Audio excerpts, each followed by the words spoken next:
Coach, when you're ready, you want to open up with a quick statement, then we'll take some questions. Yeah, it was obviously a great weekend. I want to thank the crowd that came out. It was an electric atmosphere. A lot of alumni back for homecoming. Student section was rocking. It really did. Our guys fed off it, I believe, and so I want to say thank you to that group for their tremendous support. And when our guys went on, they played well. And we did played with great detail and didn't turn the ball over and did a lot of great things. A lot we can work on, but a lot of small victories. Guys bouncing back from a rough game and having some resiliency. So it was good. Now we're on to Toledo, a phenomenal football team, and we got to go there, Glass Bowl, which is a tough place to play, and we're excited about the opportunity. Caleb Ellaby, MAC Player of the Week, bounced back with a great game from the Ball State contest. Just talk about, after watching the film, what you saw from him and just how you kind of assess where he's at in his career. Well, playing quarterback and really just trying to become better at anything. I always say it's like running on a treadmill. The moment you stop, you get thrown off of it. And he's getting better, and I think his performance this weekend, I thought he was calm. I think he knew where he wanted to go. I think he missed a couple reads that I thought he was a little fast with his feet. I talked to him about it on the sideline. I put him in two really bad situations, terrible calls, and he looked at me and I pointed at myself like that was not what I wanted to have happen. And he nodded, he knew, but he threw it away. I took a shot and it didn't work. And but we were definitely in sync, and as far as where we were going, what we were trying to do. And I thought, man, he can throw it. I mean, he threw a lot of strikes out there, and that's he's got a special gift that way. And so he definitely grew, but we got more to work on. He knows the little things we're working on, and I've seen him work hard at it. Skye Moore seems to really excel at pulling down contested catches. What can you say about the way that he's playing now in his third year in the program? He just continues to get better, right? As soon as you're like, oh, he had a good freshman year, and then you see him the next year, and you're like, wow, he's really improved, and everyone sees him this year. I mean, he's been like that way since the moment he got here. He came in, we recruited him as an athlete, and we needed a receiver, so he was going to be a corner. We put him at receiver, and he started at Z, thinking that's the kind of the easiest one to play. And then we watched him move and said, oh, we should move this guy to H. So we went to H, played the slot. And then we realized, wow, he's probably our best receiver. We're going to put him into the boundary. And as a freshman, he played in the boundary, which is hard to do in this offense, and really just to mentally be a true freshman and play all three spots was amazing. So I knew he had the mental side. But man, his work ethic is crazy. And he contested balls, goes up and gets the ball, and he's coachable, and it's fun to have him out there. When you're trying to look for plays and leverages, and just knowing that there's really, you try to get people in their wheelhouse when you're calling plays and your matchups and your coverages. You're trying to get people to run their best route. And I don't know if he has one that he's not good at, which is fun. You just look at the coverage and call play for him. And whereas not every receiver is like that. Some guys specialize in the post or the single move, double move. Some guys are stop and go. Some guys are stutter goes. And so it's pretty special to have a guy that can do pretty much any route and excel at it. It's not very often that Toledo goes into the Glass Bowl as an underdog. You guys are favorites this week. Just talk about the challenge of playing in that building and the challenge that Toledo presents this week. I mean, I've never won there. Player, coach, nothing. So it's tough. They always have a good crowd. They always play well at home. They play with great energy at home. They are super athletic. I mean, they are as athletic as a team as we've played. Pitt, maybe Michigan. They can flat out run at all positions. Their D-line is phenomenal. What is it, 19 points a game? Those are crazy numbers in this day and age of college football, to be only giving up 19 points a game. And it's not like they haven't played anybody, Notre Dame, and so it's a huge test for us. They've been in a ton of close games, and they could have easily have six wins. With one touchdown a game, and they're there. So we're playing a phenomenal team at home, and it's a challenge. It wakes you up in the morning, So it's exciting to to have that opportunity and to go in there and try to continue to, be a better us, than we were last week.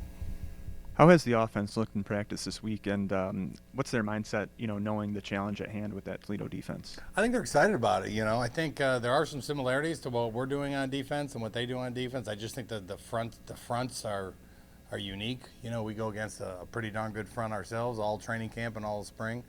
Sometimes for our O-line, the break is Saturdays, when you're going against Ralph Holly and those guys, and Fisk and Ollie and all of them, Marshawn and Andre. So it's going to be a challenge. They're excited. They rise. This is the kind of game you want to be in. As an offensive player, to go against a really, really good defense that they've stopped pretty much everybody.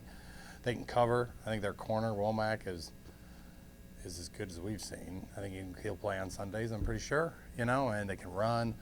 So they got a great scheme. Last year when we played them, we really hadn't seen their defense yet. We've seen it more, so we definitely know more, which is nice. But nothing's going to come easy. They're going to make you earn it, and it's going to be a physical game, and so it'll be a great challenge for us, and our guys are excited about the opportunity to go against this defense.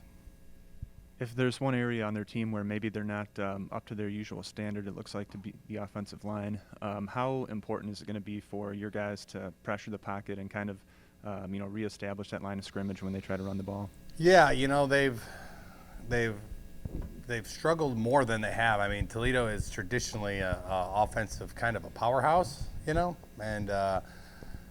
they got Koback, who's an unbelievable running back. I don't know if they're banged up at the O-line right now or not, but I'm sure they're going to get healthy. Everyone seems they'll get healthy for our weekend. I think Ball State got like their 4 of the 5 back that weekend. So they might all be back. They've been rotating 2 quarterbacks, and they went with just one last weekend, who's a runner, and he throws it too, but he's definitely brings an element to the run game, which will be difficult to stop. And then they always have wideouts that can run around. So, people have been keeping them off rhythm a little bit.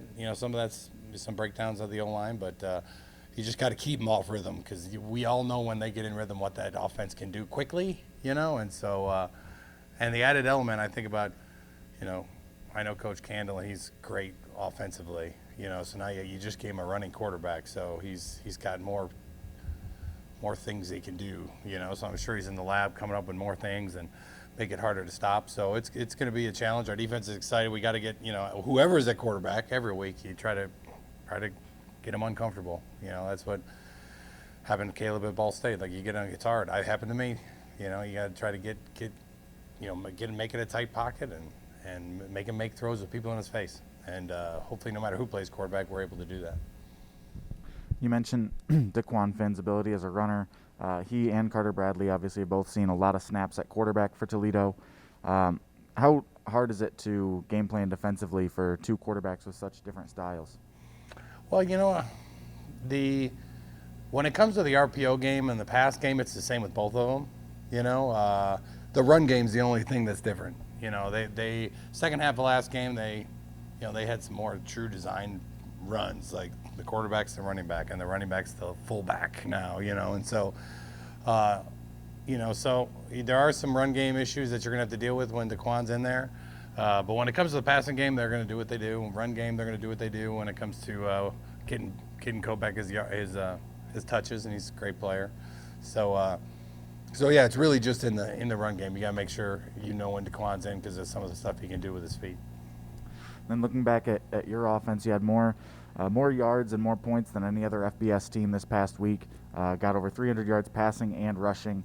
How do you sort of keep that balance and the success that it brought going against, again, that Toledo defense? Yeah. Just keep the process the same, We had a good plan last week. We did make some adjustments offensively. And it helped, I think. And so we're going to keep those going, and we're going to make sure we do the same process because, like I said, we changed the process a little bit, and it worked. So we're going to continue the process and and hopefully find that rhythm again. We got to get Caleb in rhythm, and then get the run game going and commit to it. We got to make sure we give our running backs a real good chance and our O-line a chance. And I think when we do that, it opens up everything else for us, So I was obviously he was working on Saturday, and we got to find that rhythm again. I think we had it at Pitt. We found it at times, but we got to keep it consistent. Ellaby took a bit of a gamble there on his touchdown run in the fourth quarter. Already up 4 scores. Did you like the aggression from the quarterback, or would you maybe like to see him slide and make sure he doesn't take a hit there? I mean, no one touched him. I mean, he went untouched. I mean, if he would have gotten hit while he was going in the end zone, maybe. But he went in standing up, But I mean, I called the pass play. It was 3rd and 8. We called an RPO and they covered it. And his job is to just go get, we were right on the edge of field goal range, so I want him to go get to the line of scrimmage or gain a couple of yards if this doesn't work. I didn't know it was going to open, And I talked to him about that and asked him what he was doing, and I was more upset about his ball security. Could have been better. He really was swinging the ball kind of low and wide, and that's what we need to get fixed. But the aggressiveness, you got to let him play.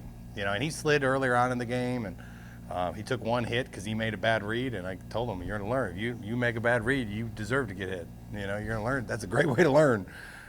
He was a little quick with his feet, sped red, ended up having a scramble, got about 4 or 5 yards earlier in the game and took a shot from the side.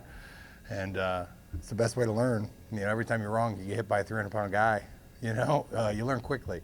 So yeah, I was just glad. I want to get him in rhythm, get him in flow, let him play, have fun. We have fun. We had a blast on the sideline, me and him working together a little bit, and so it was good.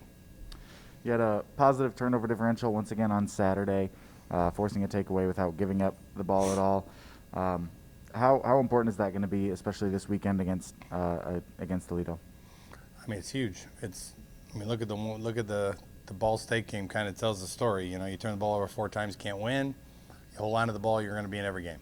And we're not what's the word? We're not too safe with the ball. I mean, we throw it one-on-one. We take shots. And so, it's easier to control the ball when you run it all the time. But we throw the ball, and he's smart with it. He knows where to put it. He's extremely accurate. But this team will take the ball away from you now. They got this as good a DB group as we've seen. So it's going to be a challenge in the pass game, and we got to make sure they're going to hit you. They play extremely hard, and so we're going to have to make sure our running backs are protecting the ball and Caleb's protecting the ball, because it definitely could change the game quickly. And then Nick Mahalik hit 3 field goals in Saturday's win, did miss an extra point. How are you liking how he's looked at kicker so far? He's done a great job. I mean, I think everyone's kind of noticed that he's kind of found a rhythm, and I mean, today they were 100% today, both of them, in practice. We've never gone. I mean, I think one other time not a missed field goal in our team period, and they hammered all of them, him and Parker, and I think they're starting to get a little bit of rhythm and confidence, and it's been fun to when you need points, that we're at least walking out of the field goal or out of the red zone with 3, and so kudos to him for keeping us in the game and getting points, and I think he's enjoying it, too, a little bit, because I think we only punted once. He only got to punt once, so but he got kicked a lot of extra points and field goals. So hopefully we can keep him doing those jobs. Coach, you're only 3 weeks into the conference season, and there's only one team without a conference loss, and that team was picked last in their division before the season. Mm-hmm. What's going on in this league? I feel it's always like, it's especially in the West. I mean, the MAC West has been like this. I told our players, and I've said this before, 8 of the last 10 games we've played, not including this year, last 2 years, 8 of the 10 MAC West games we've played have come down to the last drive. So every single MAC West game is a battle, and anytime, you play, and we didn't play, we just played a MAC East team, but we're going to play a MAC West team now, one of the good ones. I mean, every game matters, every team knows each other, they're all very talented, very well coached, so there's 5 weeks left. It's going to be wild like it always is, and we just got to worry about us and keep getting better every single week, because there is not going to be one easy week, and that's part of the fun of being in this division. Looked like you were back in the saddle calling the plays last week. How did that go, and how do you plan moving forward in that area? I did. I haven't called a game in 2 years, but I did last week, and it was fun. It was tiring. because it takes a lot of film time to be able to call plays the way I've always called plays my whole life. I've called for 15 years. Kind of stepped back the last 2 years and just called a couple plays a game, but I felt like with a game plan last week, I felt like it was time to take over, and it worked. I'm obviously a lot more engaged with Caleb and what we're doing and why we're calling this, and we're going to change this. And I drew some things up in the sand, on the dirt, I guess you'd say, on the sideline, the turf. But yeah, it was fun calling the game again. I mean, that's what I've done my whole life. So it was good. Not getting out of here at 2 a.m. because I got to watch 5 hours of film in a dark room by myself to get the game plan in my head, because I don't like to look at my script. I want it in my pocket and just call it. It should be in my head. I also got to be the head coach too. So other than the tiring part of it, I had so much fun on Saturday, and everybody helped. Everyone was involved. Some of the big plays were called by guys upstairs, and it was a really good rhythm by the whole offensive staff. I think Caleb had fun too. You going to keep doing that? I think so. Yeah. I mean, and it really depends on. I mean, that game plan last week was my game. I mean, I've called that game with that offense 100 times. I mean, I've called that game at Elmhurst, and I mean, at a lot of places I've been, it was very, very similar to our Elmhurst College offense, and I'd seen that defense. I knew the answers to the next answer, and I knew how they were going to adjust and have the next answer. And so really, as we figure out what's going to give us the best chance of winning, I'll keep including my other coaches to help me in certain scenarios and certain personnels and certain situations. But yeah, I mean, I don't think you can score 64 and then not plan on calling it, So yeah, my plan is to probably this week keep it going. How does Toledo's defense compare to, say, a Pitt or maybe San Jose or some of the teams you've played? I mean, I think up front they're like Pitt. I mean, they're physical. I mean, they play hard. I mean, hard. I don't know if we played against a team that plays as hard. I think 97 from Michigan played as hard as these guys. You know what I mean? I mean, they just play hard, and they got really good defensive front and smart linebackers that can run, and a bunch of DBs that have played a ton of football that can play coverage. So I think it's probably the biggest challenge we've faced, and it's gonna be a great challenge. Our guys are excited about it, but it's not gonna. Nothing's gonna. They make nothing come easy. I mean, they have Ball State at 12 points. Something like that, and they got a bunch of veterans on that team too. So it's going to be a battle, and we're going to have to make plays. So it's going to be. We're all excited about the opportunity, and give them all the credit in the world. They've done a great job, and their D coordinator, I think he's in his second year, has done a phenomenal job, and so it's a huge challenge.